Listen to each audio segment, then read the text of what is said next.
Kami persembahkan program Santapan Rohani, terjemahan dari Renungan Our Daily Bread.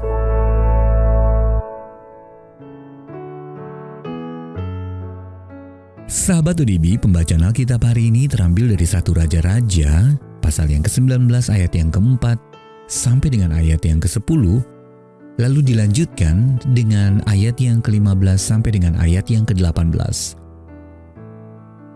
1 Raja-Raja pasal yang ke-19 ayat yang ke-4 sampai dengan ayat yang ke-10, lalu dilanjutkan dengan ayat yang ke-15 sampai dengan ayat yang ke-18.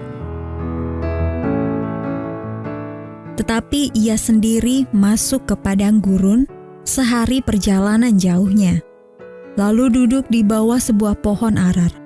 Kemudian ia ingin mati, katanya. Cukuplah itu. Sekarang ya Tuhan, ambillah nyawaku, sebab aku ini tidak lebih baik daripada nenek moyangku. Sesudah itu ia berbaring dan tidur di bawah pohon arar itu.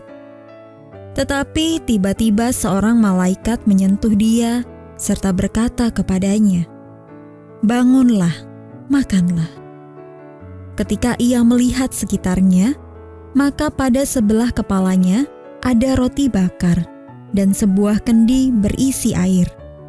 Lalu ia makan dan minum, kemudian berbaring pula. Tetapi malaikat Tuhan datang untuk kedua kalinya dan menyentuh dia serta berkata, "Bangunlah, makanlah, sebab kalau tidak, perjalananmu nanti terlalu jauh bagimu." Maka bangunlah ia, lalu makan dan minum, dan oleh kekuatan makanan itu, ia berjalan 40 hari, 40 malam lamanya, sampai ke gunung Allah, yakni Gunung Horeb. Di sana masuklah ia ke dalam sebuah gua dan bermalam di situ. Maka firman Tuhan datang kepadanya demikian, "Apakah kerjamu di sini, hai Elia?" Jawabnya, "Aku bekerja segiat-giatnya bagi Tuhan Allah semesta alam. Karena orang Israel meninggalkan perjanjianmu, meruntuhkan mezbah-mezbahmu, dan membunuh nabi-nabimu dengan pedang. Hanya aku seorang dirilah yang masih hidup, dan mereka ingin mencabut nyawaku." Firman Tuhan kepadanya, "Pergilah, kembalilah ke jalanmu melalui padang gurun ke Damsyik. Dan setelah engkau sampai, engkau harus mengurapi Hazael menjadi raja atas Aram. Juga Yehu, cucu Nimsi, haruslah kau urapi menjadi raja atas Israel.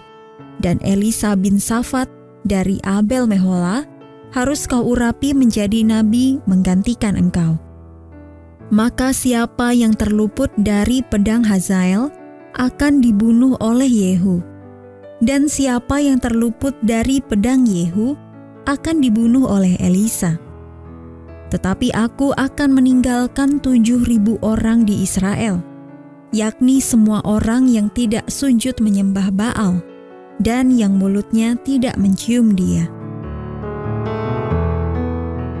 Ayat Mas renungan hari ini terambil dari 1 Raja-Raja pasal yang ke-19 ayat yang ke-6 dalam terjemahan bahasa Indonesia sehari-hari.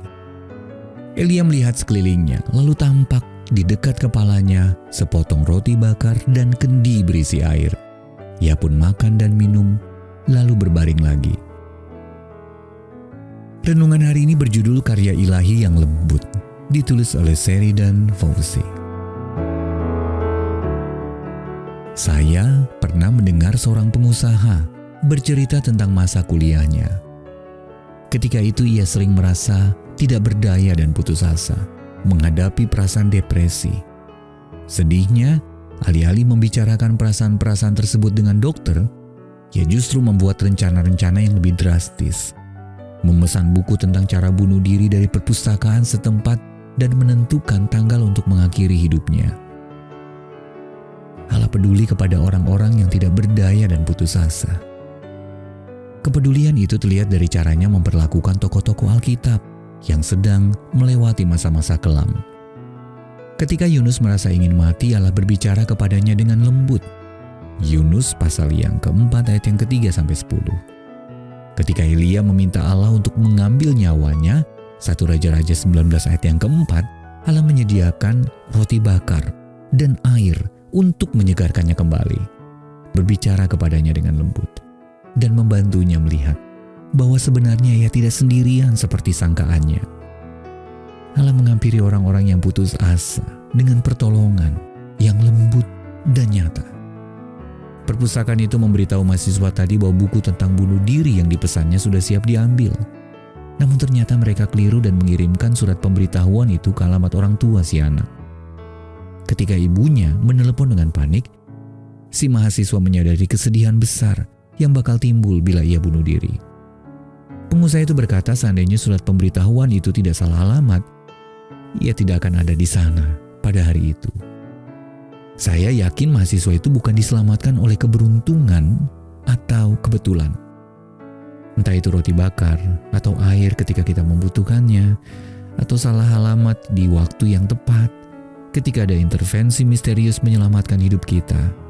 Saat itu, kita telah mengalami karya ilahi yang lembut.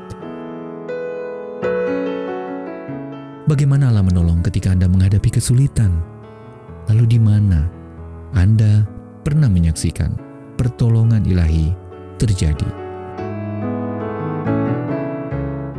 Ya Allah, makasih aku memuji Engkau karena pertolongan-Mu yang lembut dan nyata bagi orang-orang yang tidak berdaya dan putus asa. Untuk menerima notifikasi video baru kami, silakan tekan tombol subscribe dan tanda lonceng di bawah ini.